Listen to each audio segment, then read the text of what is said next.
जी नाज़रीन, मैं हूं अब डॉक्टर अब्दुल जब्बार खान आपकी खिदमत में। आप देख रहे हैं मेरा यूट्यूब चैनल। सूरत हाल आपके सामने है, आप ज़्यादा बाखबर हैं।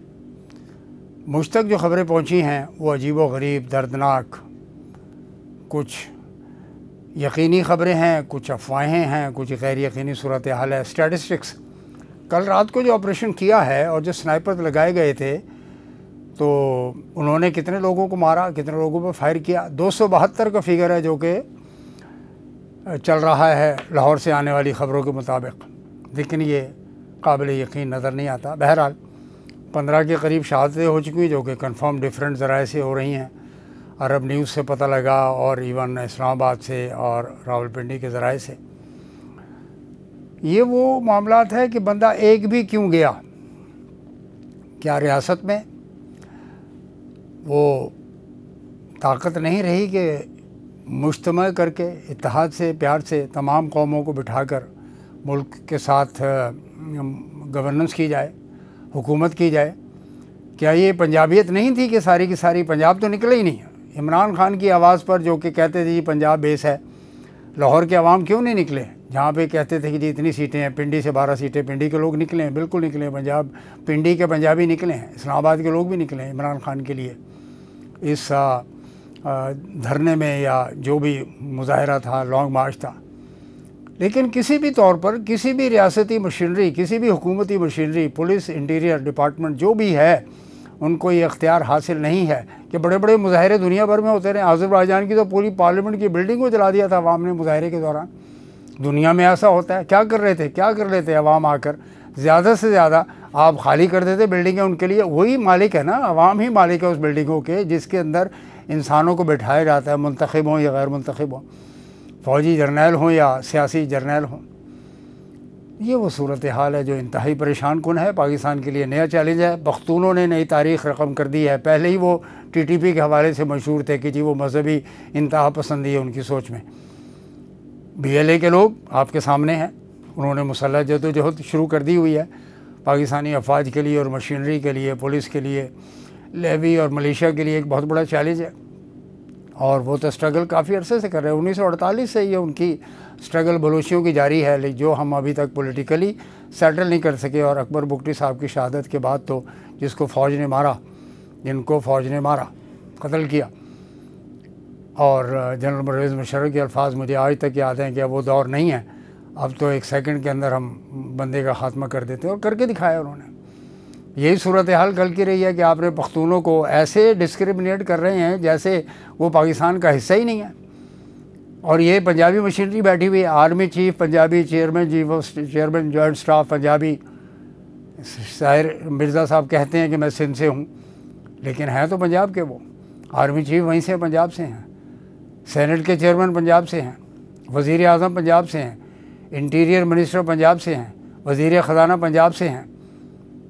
तो ये तो पंजाबी डोमिनेंस हुई ना पूरे मुल्क के अंदर।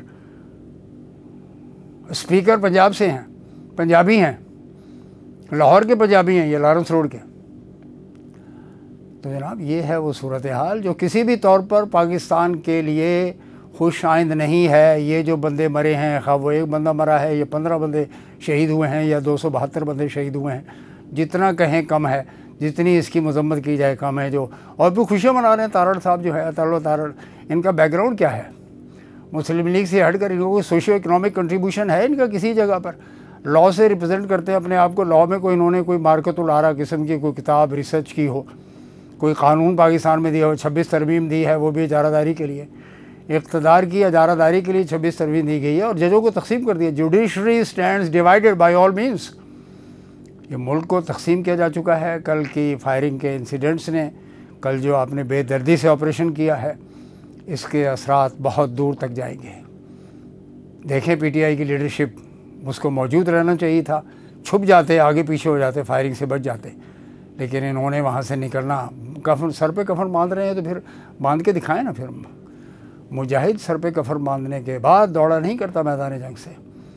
आपने यही आफियत समझी कि हम जाते, इनको कॉल देनी चाहिए थी अगले दिन के एहतजाज के लिए, जो भी करना था। बहरहाल वो पार्टी का मामला है, लेकिन मैं बहैसियत पाकिस्तानी इसको किसी भी तौर पर को पाकिस्तान के लिए, तामीर के लिए, पाकिस्तान की तरक्की के लिए अच्छा नहीं समझता। पाकिस्तान की इकॉनमी वैसे ही डूब चुकी है।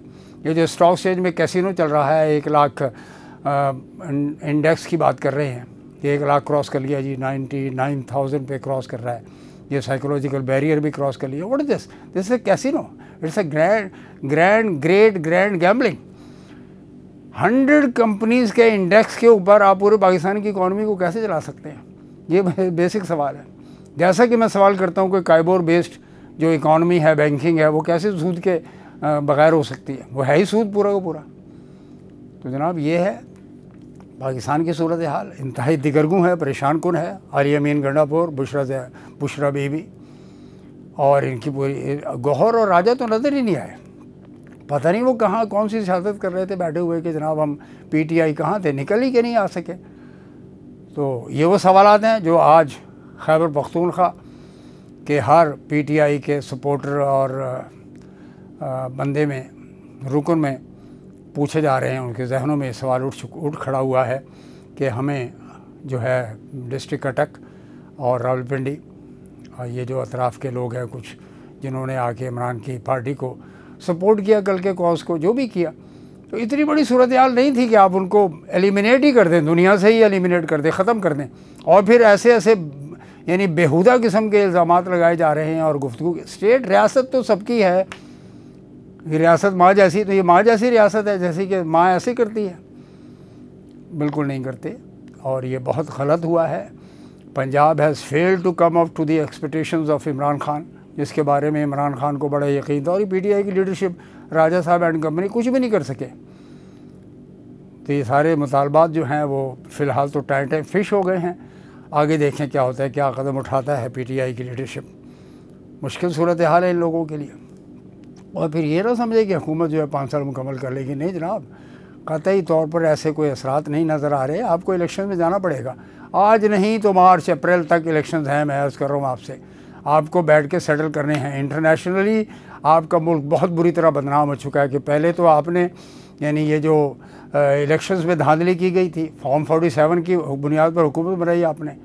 तीनों के तीनों मेजर कोalition पार्टनर्स अमेरिका को बेवकूफ़ बनाने चले थे, वहाँ से आपको कोई घास नहीं डाली गई।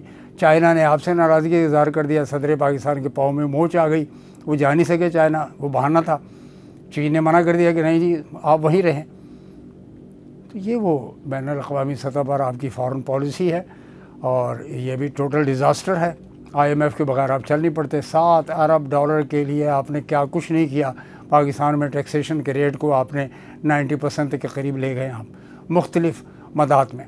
बिजली के बिलों की जो सूरत हाल है, 55% से ज़्यादा आपने बिजली के बिल बढ़ा दिए जो नाकाबिल बर्दाश्त हो चुके हैं। मुआशरे में बेचैनी है, मुश्किलात है, परेशानी है। जबकि दूसरी तरफ भारत में जाइए आप, गौतम अडानी ने डिनाई कर दिया है कि जी मुझ पर अमेरिका में कोई फ़र्द जुर्म आयद नहीं हुई है, उसके किसी फैमिली के फ़र्द पर आयद नहीं हुई है। अगरचे $1 अरब की जो है वो रिश्वत वगैरह की बात की जा रही है कि किकबैक्स वगैरह खिलाई हैं उन्होंने। तीसरी खबर कि रशिया और नरेंद्र मोदी दिल्ली इंडिया वो पूरी की पूरी ट्रेन मैन्युफैक्चरिंग की बात कर रहे हैं, ट्रेन के सफ़र की बात कर रहे हैं, ट्रेन की जॉइंट वेंचर्स की बात कर रहे हैं। बहुत बड़ा प्रोजेक्ट है जिस पर रशिया चाहता था कि इंडिया के दुनिया का सबसे बड़ा नेटवर्क जो है वो इंडिया का और अमेरिका का है। तो ये वो सूरत हाल है जिससे इंडिया जो है मुआशी तौर पर बहुत ज़्यादा मजबूत है। हम इंटरनली एक दूसरे को मार के खुश हो रहे हैं और एक दूसरे को दुश्मन को एलिमिनेट कर दे जी, मुका दो बंदे ने, मुका दो। और इतनी खुशियाँ मना रहे हैं, इनके चेहरों पे चेहरे दमक रहे थे। कल तक तो चेहरे बुझे हुए थे शाम तक, और जब रात को इन्होंने प्रेस कॉन्फ्रेंस की और जो इनके चेहरे नज़र आए हैं मीडिया में, क्योंकि मीडिया तो वैसे भी सारा का सारा सोल्ड आउट है, खौफज़दा है। तो जितने भी इलेक्ट्रॉनिक मीडिया में उसकी बात कर रहा हूँ, अखबारात में भी सूरत हाल है। और कुछ तो एंटी इमरान दुश्मनी में बहुत ही ज़्यादा आगे बढ़ गए कि एथिक्स और मोरालिटी नाम की कोई चीज़। काश के मीर खलील रहमान साहब आज जिंदा होते तो कम अज़ कम कमर्शियलिज्म वो भी करते थे, लेकिन उनमें थोड़ा सा बैलेंस करने का एक वो होती थी सलाहियत उनमें कि बैलेंस लेके चलते थे अपोजिशन को और हुकूमत को। यहाँ पर ये सूरत हाल नहीं है। दुख भरी दास्तान है ये नाजरीन। आज के लिए इतना ही। इंशाल्लाह नेक्स्ट डेवलपमेंट के साथ आपकी खिदमत में हाज़िर होऊंगा। Doctor Abdul Jabbar Khan official YouTube channel से। मुझे इजाज़त दीजिए, इसको सब्सक्राइब कीजिए, इसको फॉरवर्ड कीजिए, शेयर कीजिए, कमेंट कीजिए। वस्सलाम।